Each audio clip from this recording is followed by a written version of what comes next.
Mais d'abord, Charlotte Dornelas est avec nous sur Europe 1. Bonjour Charlotte. Bonjour Dimitri, bonjour à tous. On va parler avec vous de l'affaire Louise. Le procureur d'Evry nous en a appris davantage hier sur le profil du meurtrier présumé de la petite fille. Ce qui serait le mobile de ce Owen a de quoi étonner. Et c'est le moins qu'on puisse dire. Ce garçon avait des parents, une petite amie, un toit, une formation en cours. Et le procureur explique, il joue aux jeux vidéo, il perd, il est moqué pour cela.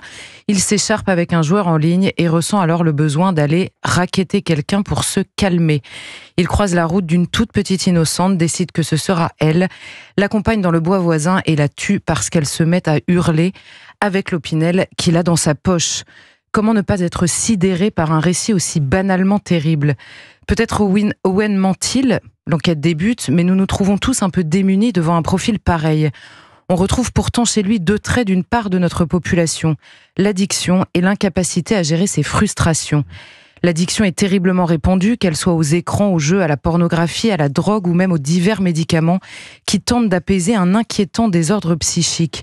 Or, l'addiction est l'autre nom de la perte de sa liberté et de la fuite de la réalité. Elle est ici doublée d'une incapacité dramatique à gérer ses frustrations. Alors, on en a tous des frustrations, des pulsions, des accès de colère. Tous pourtant ne répondent pas en semant la mort. Mais certains, oui. Car après tout, quelle différence avec ces coups de couteau donnés pour un portable, une cigarette, un regard, une entrée refusée en boîte de nuit ou une remarque sur sa tenue, ses cheveux ou sa copine. La France additionne désormais les victimes de frustrations dérisoires, devenues pulsions agressives, que plus rien ne semble pouvoir contenir. Emmanuel Macron avait parlé de décivilisation sans trop s'attarder sur le sens de ce mot.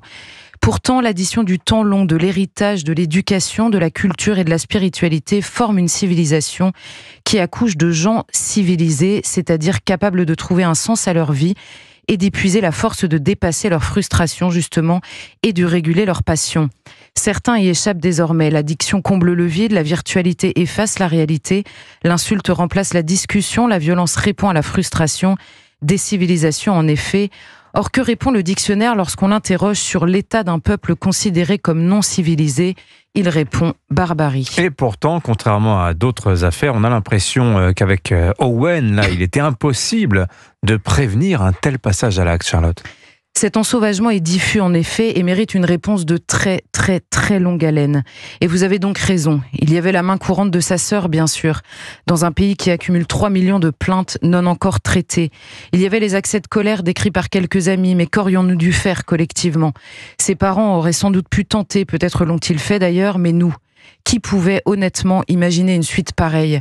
Soyons humbles, dans ce cas précis, dans l'état actuel de nos connaissances et avec notre chaîne pénale ensevelie de dossiers, un tel drame n'était pas immédiatement prévisible.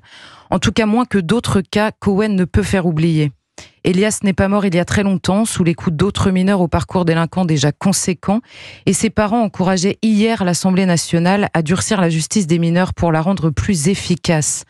Eux font partie des parents de victimes dont l'agresseur aurait pu être empêché et aurait donc dû l'être. Car tous ces Français nous rappellent que dans un monde normal, ce sont les enfants qui enterrent leurs parents. Quand l'inverse devient aussi récurrent, il signe un échec dramatique et dessine une responsabilité collective. Ces enfants sont notre avenir, ils doivent donc devenir notre priorité. Signature Europe 1, Charlotte Dornelas. Merci beaucoup, Charlotte.